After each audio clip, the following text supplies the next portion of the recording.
Imagina que você está preso em uma sala. À sua frente, um cientista. Na mão dele, uma arma.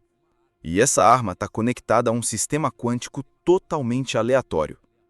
Se o resultado do experimento for 0, ele puxa o gatilho. Se for 1, você vive. Agora, respira fundo. Porque isso não vai acontecer só uma vez. Vai acontecer bilhões de vezes. E em cada uma delas, você pode morrer. Ou continuar vivo. Mas aqui vai o detalhe mais perturbador de todos. Do seu ponto de vista, você nunca morre. Essa é a ideia por trás de um dos conceitos mais insanos e mais debatidos da física moderna: o suicídio quântico.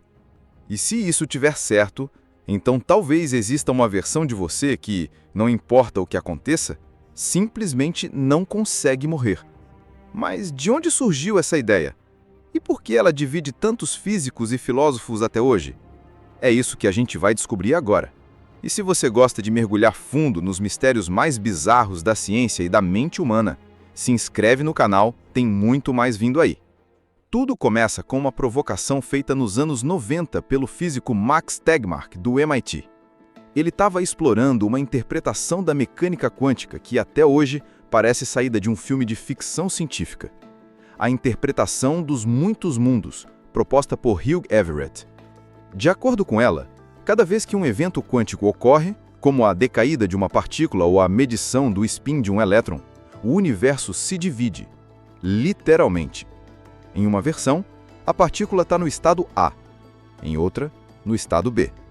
E cada uma dessas versões coexiste em universos paralelos. É como se o universo rodasse todas as possibilidades e mantivesse todas ativas simultaneamente. Mas se isso for verdade, o que acontece se você colocar a vida de uma pessoa no meio desse processo? Tegmark propôs o seguinte experimento mental. Um físico entra em uma câmara à prova de som. Do lado de fora, um mecanismo quântico está prestes a colapsar uma função de onda, como no famoso experimento da dupla fenda. Se o resultado for A, a arma dispara. Se for B, nada acontece. Mas segundo a interpretação dos muitos mundos, ambos os resultados ocorrem, criando duas realidades. Uma onde o físico morre, outra onde ele vive.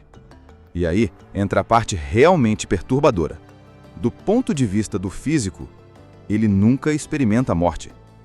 A consciência dele continuaria apenas na linha em que ele sobreviveu, mesmo que isso aconteça infinitas vezes.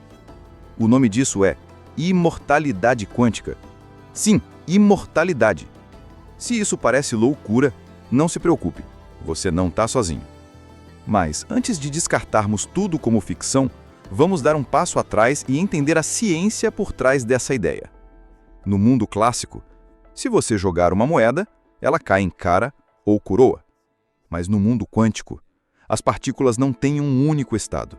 Elas existem em superposição, múltiplos estados ao mesmo tempo. É só no momento da medição que a função de onda colapsa para um único resultado. Ou, pelo menos era isso que se pensava.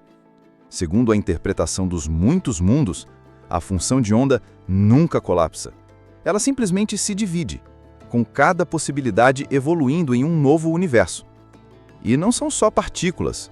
Você, eu, a arma do experimento, tudo isso também entra na equação. Ou seja, cada vez que você joga uma moeda quântica com a sua vida em jogo, você pode morrer em 99,9999% dos universos. Mas na fração em que você sobrevive, é lá que a sua consciência continua. Se isso te explodiu a cabeça, deixa o like. Ajuda demais a espalhar esse tipo de conteúdo. Claro, nem todo mundo concorda com isso. Físicos como Jacques Mallard e filósofos como Sirkovich apontam um problema central. Mesmo que a sua consciência continue nas versões em que você sobrevive, essas versões se tornam cada vez mais raras e improváveis. Seria como apostar tudo em um jogo onde as chances são 1 em 1 trilhão. Mas você continua tentando. Além disso, não existe nenhuma evidência experimental de que a consciência salta entre universos. Essa é uma extrapolação metafísica, não científica. E ainda tem a questão ética. Usar um experimento mental que envolve o suicídio como base para uma hipótese levanta sérias preocupações, tanto filosóficas quanto morais. Mesmo assim, a ideia permanece. Não porque ela seja prática, mas porque ela desafia o nosso entendimento mais básico do que é estar vivo. O suicídio quântico força uma pergunta que vai além da física. A consciência pode ser imortal em alguma versão do multiverso? E se isso for certo, então isso é uma bênção? Ou uma maldição? Talvez você esteja vivo agora porque em algum universo, a versão de você que morreu não foi a que ficou com a câmera. Ou talvez tudo isso seja apenas um exercício filosófico, um relembrete de que quanto mais a gente mergulha na mecânica quântica, mais estranho o mundo se torna. Mas uma coisa é certa, a física não é só uma ciência de partículas, é uma ciência de possibilidades. E você, o que acha? Se pudesse viver para sempre, mesmo vendo tudo o resto desaparecer, você aceitaria? Comenta aí embaixo, quero saber a sua opinião. E se curtiu essa viagem, deixa o like e continua com a gente. Porque aqui no Bússola do Saber, a gente te mata bilhões de vezes, só para te deixar mais curioso.